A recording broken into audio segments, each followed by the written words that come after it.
मुफ्ती साहब, पंडित जवाहरलाल नेहरू, मैंने पिछले बार आपको एक बेसिक सवाल खड़ा होता है,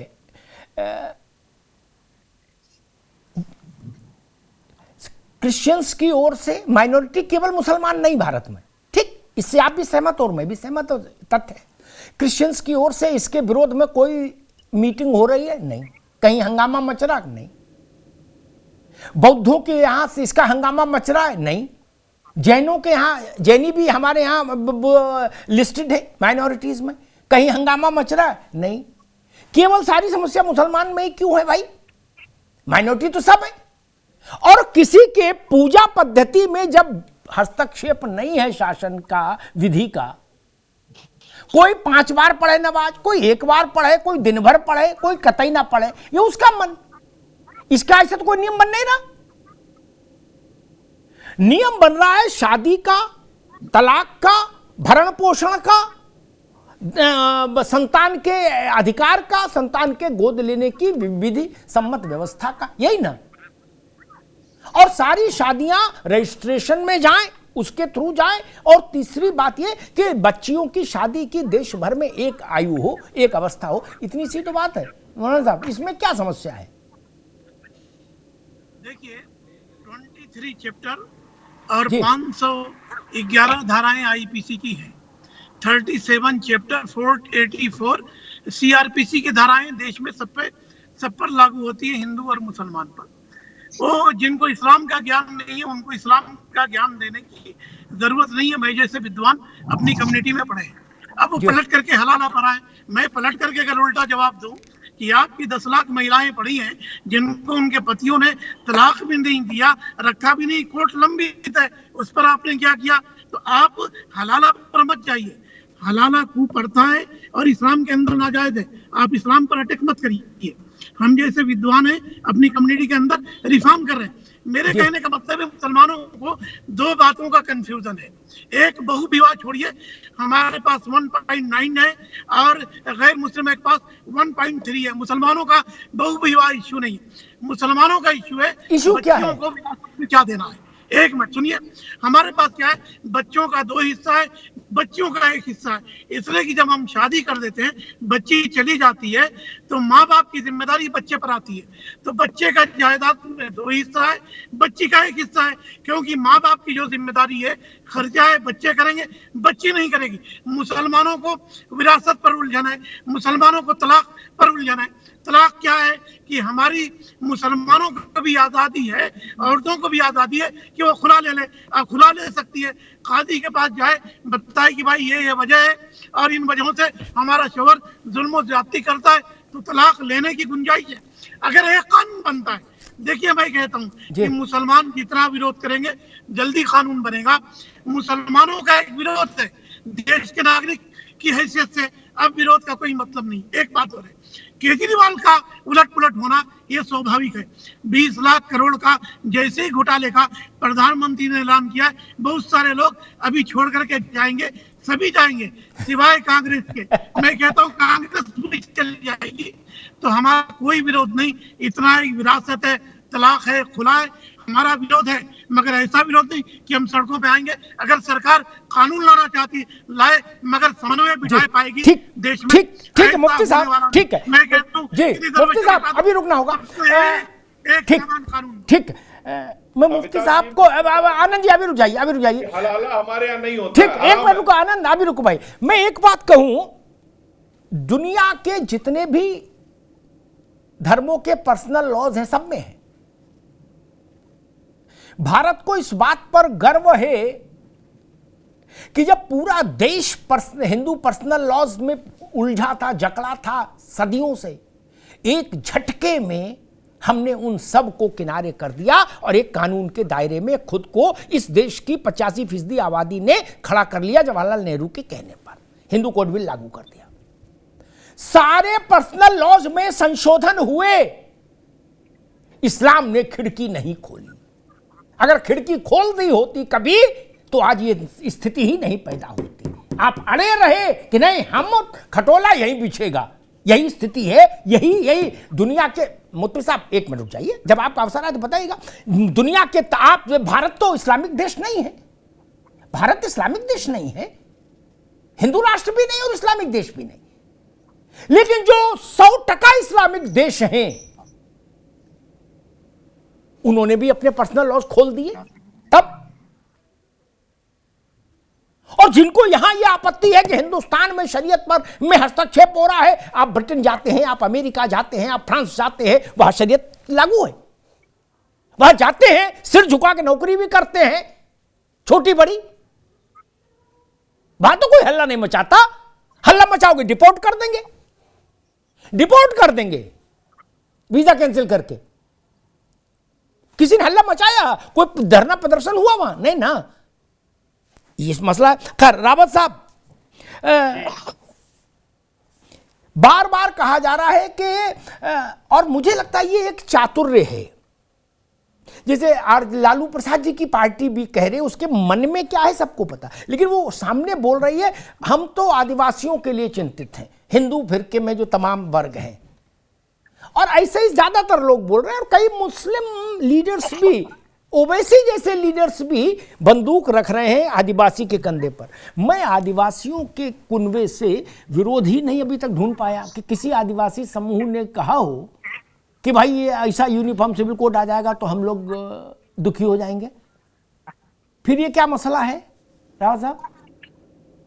अमिताभ जी, अगर ये डायरेक्ट कहते हैं, जैसे मुफ्ती साहब तो उदारवादी हैं तो ये तो एक्सेप्ट कर लेते हैं, लेकिन जो कट्टरपंथी लोग हैं उनको ये बात हजम नहीं हो रही है यूसीसी, इसलिए वो हिंदुओं के अंदर जो कुरीतियां हैं उनको ढूंढने की कोशिश करते हैं कि इनको आगे करो, दलितों को आगे करो, आदिवासियों को आगे करो, फलाने को आगे करो, तेलंगाना में क्या हो रहा है उसको बताओ, मामा के साथ उनकी बहन की बेटी शादी करती है उसको बताओ। जब पहले हिंदू कोड बिल हिंदुओं ने एक्सेप्ट कर लिया, आज भी कर लेंगे, कुरीतियां हमेशा रहती हैं। धीरे धीरे समय का परिवर्तन होता है मुफ्ती साहब, और धीरे धीरे जैसे जैसे विकास होता है, डेवलपमेंट होता है, एजुकेशन का डेवलपमेंट होता है, वो सब ठीक होता है। पहले बहुत सारी कुरीतियां थी हिंदुस्तान के अंदर, आज नहीं है, चाइना में भी थी, आज नहीं है। तो इसलिए आज आपको रिफॉर्म करने की आवश्यकता है। आज स्त्री बहुत आगे आ चुकी है। आज अगर उनका मानसिक दमन करते हो आप, चाहे हलाला के नाम पे करो, चाहे उनके एजुकेशन के नाम पे करो, या तलाक के नाम पे करो, वो गलत है, और वो पीढ़ी दर पीढ़ी देश के लिए भी खराब है। इसलिए देश की उन्नति के लिए आज यूनिफॉर्म सिविल कोड की बहुत जबरदस्त आवश्यकता है। मैं ये नहीं कह रहा कि आपके खिलाफ में बोलने की कोशिश कर रहा हूं, ये आपके भले के लिए। आपने तो कहा हम अपने आप, हमारा मैटर हम अपने आप ठीक कर लेंगे। मैटर आपका ठीक नहीं, सरकार करेगी इसको, अब क्योंकि सरकार को सब देखना होता है। एक बात, मैं मुन्ना खान साहब पास आऊं, बहस को पॉलिटिकल दायरे में ले जाऊं, उससे पहले एक बात और कहूं, वो भी मुफ्ती साहब के संज्ञान के लिए। मुफ्ती साहब, मैं ये तो नहीं कहता कि देश में हिंदू बिरादरी में कुछ ऐसी रवायतें नहीं चल रही होंगी, मेरी जानकारी नहीं, आप कह रहे हो तो मैं उसमें प्रतिवाद नहीं कर रहा, कंट्राडिक्ट नहीं कर रहा, हो सकता होता हो, लेकिन फर्क मालूम क्या है? ये लोग आधा सच बोलते, आधा झूठ छुपा जाते हैं। आप ऐसा नहीं करते, लेकिन ज्यादातर लोग ऐसा करते हैं। मैं उसका आधा जो झूठ सच छुपाया वो बता दूं। हो सकता है कि 2 शादी कहीं हो रही हो सकता है 3 शादी कहीं हो रहे हैं, हिंदू को कर ले रहा हो चुपचाप, ठीक। जिस दिन रिपोर्ट थाने में कोई जा करा देगा, उस दिन भाई साहब जेल चले जाएंगे। क्या?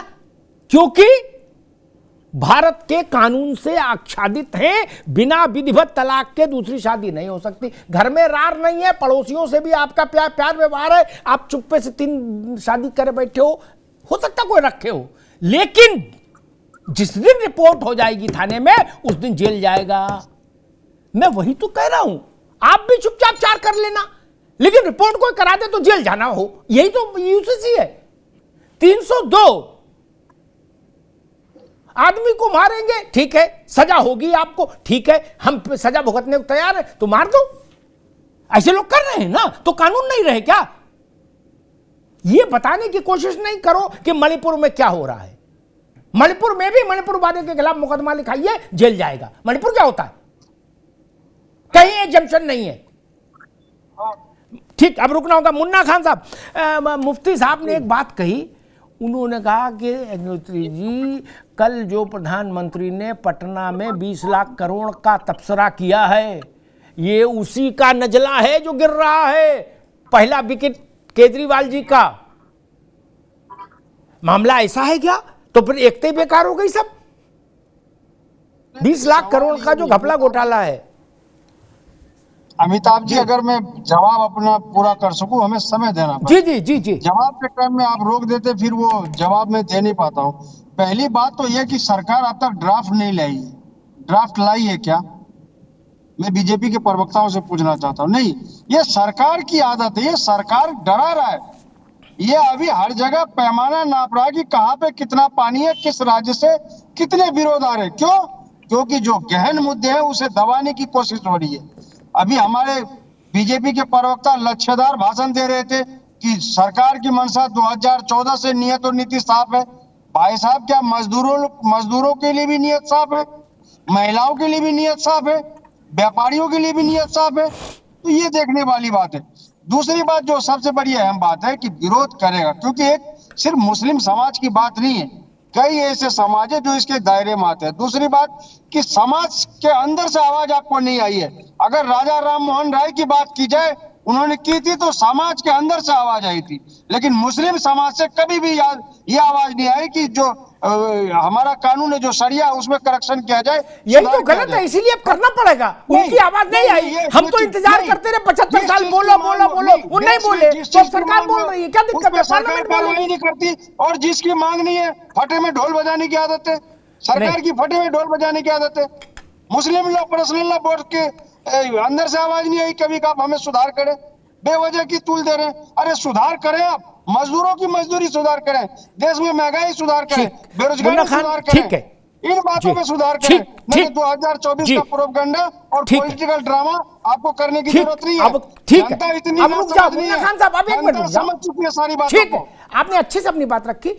मैं सिर्फ इतना मित्रवत कहूंगा कांग्रेस से, अब की विपक्षी एकता का कोई कार्यक्रम करना तो ठोक बजा करना। ऐसा ना हो कि उधर आदमी नाश्ता करके इधर आए और आपकी लंका लगा दे। इसकी ठोक बजा करने बड़ा बेइज्जती होती। खैर, दूसरी बात उन्होंने कहा, मुन्ना खान साहब ने, कि समाज के अंदर से आवाज नहीं आ रही। मैं उनको कांग्रेस पार्टी के पुरखे के एक उससे ही समझा देता हूं ताकि हमेशा के लिए झंझट ही खत्म हो। भाई मुफ्ती साहब, जवाहरलाल जी से बड़ा नेता तो कांग्रेस में कोई नहीं हुआ। मुफ्ती साहब, हाँ ना बोलो, नहीं हुआ ना?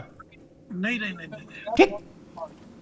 जवाहरलाल जी जब हिंदू कोड बिल लेके आए तो काशी, मथुरा, अयोध्या, कांची, कामकोटी, श्रृंगेरी, कहां से हंगामा हो रहा था हिंदू कोड बिल लाओ।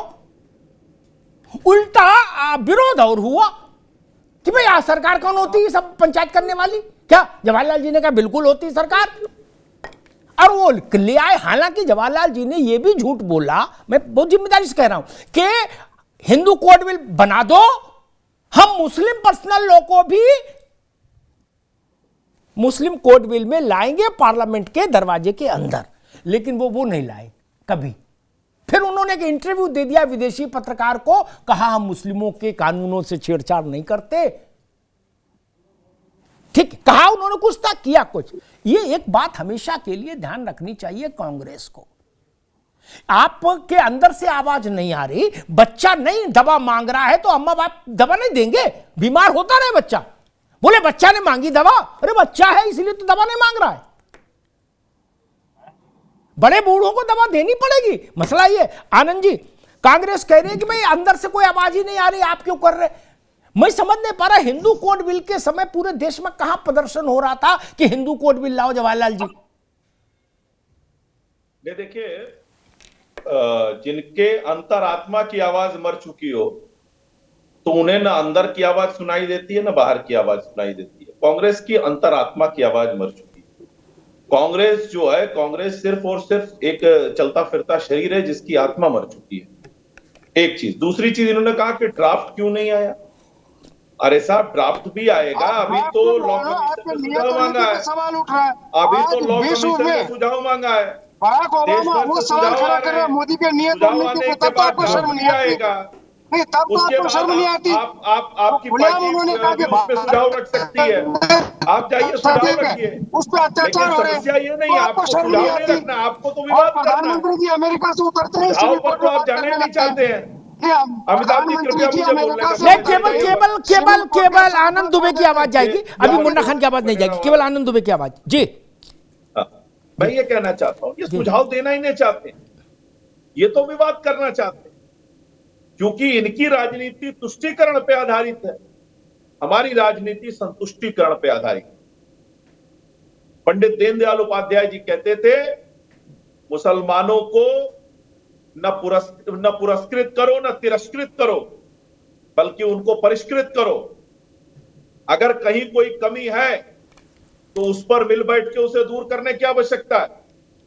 यह बताइए, 1829 में लॉर्ड विलियम बेंटिक से लेकर लॉर्ड डलहौजी तक विधवा विवाह कानून, सती प्रथा, दलित शोषण उन्मूलन, इसके बाद प्रॉपर्टी में राइट, विधवा को प्रॉपर्टी में राइट, यह सारा कुछ तो हिंदू समाज के पर्सनल लॉ में छेड़छाड़ किया, सुधार किया। हिंदू समाज ने कभी विरोध नहीं किया। हमारा हिंदू समाज में जो हमारी परंपराएं थी वो याज्ञवल्क्य संहिता, नारद संहिता मनुस्मृति से चलती थी। उसी के आगे बढ़ते हुए फिर हिंदू कोड बिल आया। हिंदू कोड बिल को लेके विरोध हुआ, उसके बावजूद भी वो लागू किया गया। और विरोध इसी बात का था कि अगर ये कानून इतने बेहतर हैं तो फिर सबके लिए क्यों नहीं आ रहे? यूनिफॉर्म सिविल कोड सबके लिए। डॉक्टर अंबेडकर ने कहा था कि धर्म को इतनी आजादी नहीं होनी चाहिए कि वो लोगों के जीवन को रौंद कर रख दे। किसी भी धर्म, कोई भी धर्म हो, धर्म तो समानता की बात करता है, धर्म तो सबके जीवन को उन्नत बनाने की बात करता है। लेकिन अगर कहीं कोई तकलीफ है, कहीं कोई दिक्कत है, अब आप ये बताइए कौन सी महिला है ये कह रहे आवाज नहीं आई? अरे किसी महिला को आप 3 तलाक देके झटके से बाहर निकाल देंगे, आवाज नहीं आई। मुस्लिम महिला आंदोलन समिति ने बाकायदे इसके लिए आंदोलन किया है, समय समय पर मुस्लिम महिलाओं ने मांग की है। यह बताइए कि साहबानों के मामले में क्या वो विरोध नहीं था? एक महिला लड़ते हुए सुप्रीम कोर्ट तक गई, इससे बड़ा विरोध क्या हो सकता है?